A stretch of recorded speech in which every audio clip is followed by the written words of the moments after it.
When Thomas puffed along his branch line, he always looked forward to something special.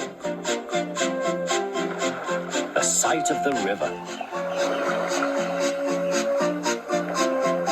As he rumbled over the bridge, he would see people fishing. Thomas often wanted to stay and watch, but his driver said no. What would the Fat Controller say if we were late? Every time he met another engine, he would say, "I want to fish." But they all had the same answer. Engines don't go fishing. Silly stick in the muds, thought Thomas. One day he stopped as usual to take in water at the station by the river. "Out of order." "Bother," said Thomas, "I'm thirsty." "Never mind," said his driver, "we'll get some water from the river."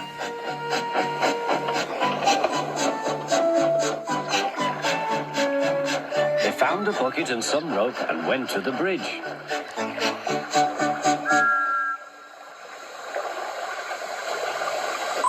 Then the driver let the bucket down to the water. The bucket was old and had 5 holes.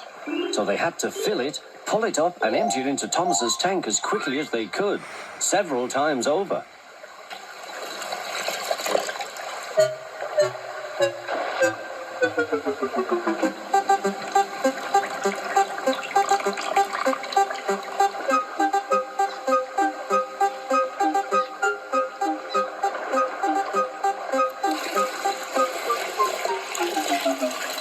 They finished at last.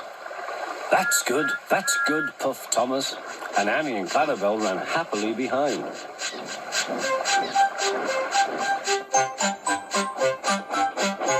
Suddenly, Thomas began to feel a pain in his boiler.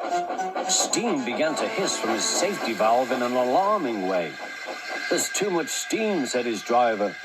"Oh dear," groaned Thomas, "I'm going to burst. I'm going to burst."